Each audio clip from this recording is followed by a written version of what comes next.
अस्सलाम वालेकुम साहब, थोड़ा अपना शौक ते राजा सलामत कर रहे हैं। मशकूर हाँ थोड़े, तुसीं सानूं प्यार करदे हो, गल्लां होंदियां रहणगीਆਂ। लेकिन अज असीं मौजूद हाँ हरन मनार शेखपुरे पार्क दे विच।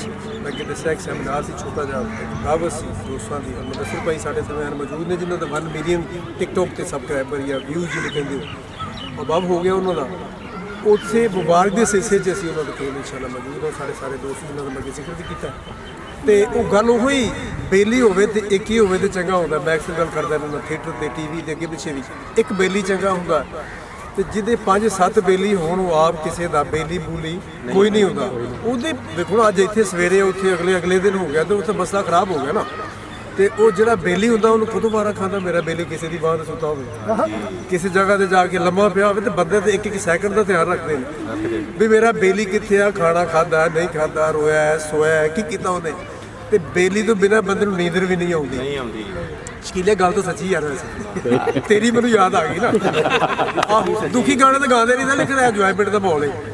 ਤੇ ਇੱਕ ਬੇਲੀ ਹੋਣਾ ਹੀ ਚਾਹੀਦਾ। ਮੇਰਾ ਗਾਣਾ ਸੀ, ਮੈਂ ਸਹੀ ਪੈਸੇ ਪੜ੍ਹ ਕੇ ਦੱਸ ਦੇਣਾ, ਜ਼ਿੰਦਗੀ 'ਚ ਸੋਹਣਾ ਜਿਹਾ ਯਾਰ ਹੋਣਾ ਚਾਹੀਦਾ ਤੇ ਸੱਚੀ ਮੁੱਚੀ ਉਹਦੇ ਨਾਲ ਪਿਆਰ ਹੋਣਾ ਚਾਹੀਦਾ ਤੇ ਮੁੱਖ ਜਿਹਦਾ ਵੇਖਣੇ ਨੂੰ ਚੰਨ ਫਿਰੇ ਸਹਿਕਦਾ ਇਹੋ ਜਿਹਾ ਕੋਈ ਦਿਲਦਾਰ ਹੋਣਾ ਚਾਹੀਦਾ।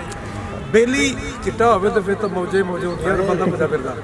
ਲੇਕਿਨ ਬੇਲੀ ਸਾਵਲਾ ਹੋਵੇ, ਕਣਕ ਰੰਗਾ ਰੰਗ ਤਾਂ ਬੜੇ ਬੰਦੇ ਸ਼ਕੀਲਾ ਮੈਨੂੰ ਦੱਸਦਾ ਹੁੰਦਾ ਵੀ ਗੰਦੀ ਰੰਗ ਬੜਾ ਚੰਗਾ ਹੁੰਦਾ ਤੇ ਇਹਦਾ ਬੇਲੀ ਕੋਈ ਇਹ ਜਿਹਾ ਹੀ ਹੋਣਾ ਮੈਨੂੰ ਲੱਗਦਾ। ਹੁਣ ਹਾਸਾ ਬੜਾ ਪਿਆ ਇਸ ਗੱਲ ਦਾ ਨਾ।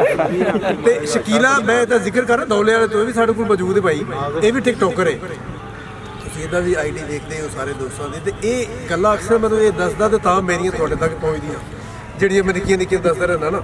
ਤੇ ਇਹ ਸਾਰਾ ਕੁਝ ਬੇਲੀਆਂ ਦੀ ਵਜ੍ਹਾ ਤੇ ਹੁੰਦਾ ਹੈ। ਤੇ ਇੱਕ ਬੇਲੀ ਜਦੋਂ ਨਾ ਮਿਲੇ ਤੇ ਉਦੋਂ ਕੀ ਗੁਜ਼ਰਦਾ ਹੈ ਉਹਨੂੰ ਪਤਾ। ਅੱਲਾ ਨਾ ਕਰੇ ਕਿਸੇ ਦਾ ਬੇਲੀ ਰੁੱਸ ਜਾਏ ਜਾਂ ਵੱਖਰਾ ਹੋ ਜਾਏ, ਉਹਨੂੰ ਪਤਾ ਹੁੰਦਾ ਉਹਦੇ ਕੀ ਕਰਮ ਗੁਜ਼ਰਦਾ। ਤੇ ਪਹਿਲੀ ਗੱਲ ਤਾਂ ਅੱਲਾ ਨਾ ਕਰੇ ਕਿਸੇ ਨੂੰ ਕਿਸੇ ਨਾਲ ਮੁਹੱਬਤ ਹੋਵੇ, ਮੈਂ ਤਾਂ ਅਕਸਰ ਗੱਲ ਕਰਨਾ ਨਾ ਹੋਵੇ, ਤੇ ਜੇ ਹੋ ਜਾਏ ਤੇ ਉਹਨੂੰ ਲੱਭ ਜਾਏ ਤੇ ਫਿਰ ਤਾਂ ਇੱਥੇ ਹੀ ਮੌਜਾਂ। ਤੇ ਜੇ ਨਾ ਲੱਭੇ ਤੇ ਫਿਰ ਸਾਰੀ ਰਾਤ ਗਲੀਆਂ 'ਚ ਬੰਦੇ ਭੌਂਦੇ ਫਿਰਦੇ ਨੇ। ਐਸਾ ਹੁੰਦਾ ਭਾਜੀ। ਤੇ ਗਲੀਆਂ 'ਚੋਂ ਛੱਤਾਂ ਤੇ ਕਦੀ ਰਜ਼ਾਈਆਂ ਦੇ ਪੱਲੂ ਚੁੱਕ ਕੇ ਜਦੋਂ ਉਹਨਾਂ ਨੂੰ ਵੇਖੋ ਤਾਂ ਕਦੀ ਬੇਲੀ ਦੀ ਫੋਟੋ ਸੀ ਲੈਂਦੇ ਤੇ ਕਦੀ ਆ ਟਿਕਟੋਕ ਜਿਹੜੇ ਬਣਾਉਂਦੇ ਨੇ ਉਹਨਾਂ ਦੀ ਕੋਈ ਨਾ ਕੋਈ ਸੈਡ ਗਾਣਾ ਵੇਖ ਕੇ ਤੇ ਰੋਂਦਾ ਹੁੰਦੇ। ਇਹ ਨਾ ਤੁਸੀਂ ਰਵਾਉਂਦੇ ਵੀ ਜੇ ਉਹਨਾਂ ਨੂੰ, ਕਦੀ ਹਸਾਉਂਦੇ ਵੀ ਹੋ। ਤੇ ਇਹ ਤੁਹਾਡੇ ਵਾਸਤੇ ਸਾਰਾ ਕੁਝ ਹੁੰਦਾ ਜ਼ਾਹਿਰ, ਜੋ ਵੀ ਬੰਦਾ ਮਿਹਨਤ ਕਰਦਾ ਹੁੰਦਾ। ਤੇ ਗਾਣਾ ਮੈਨੂੰ ਸਾਡਾ ਬੜਾ ਅੱਛਾ ਚੱਲਦਾ ਪਿਆ YouTube 'ਤੇ। ਹੋ ਜਿਹਨੂੰ ਬਾਈ ਤੇ ਸਵਾਇਆ ਸਾਨੂੰ ਉਸੇ ਰੋਲਿਆ, ਜਿਹਨੂੰ ਸੀਨੇ ਤੇ ਲਟਾਇਆ, ਜਿਹਨੂੰ ਸੀਨੇ ਤੇ ਲਟਾਇਆ ਸਾਨੂੰ ਉਸੇ ਰੋਲਿਆ ਬਈ। ਜਿਹਨੂੰ ਬਾਈ ਤੇ ਸਵਾਇਆ ਸਾਨੂੰ ਉਸੇ ਰੋਲਿਆ, ਸਾਨੂੰ ਉਸੇ ਰੋਲਿਆ।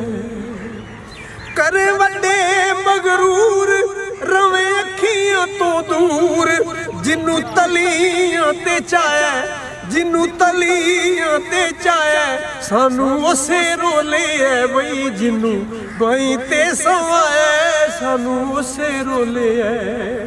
ਬੇਲੀ ਉਮਰ ਫਰੂਕ ਚੰਗੇ ਕੀਤੇ ਨੇ ਸਲੂਕ, ਕਰ ਆਪਣਾ ਵਸਾਇਆ, ਕਰ ਆਪਣਾ ਵਸਾਇਆ।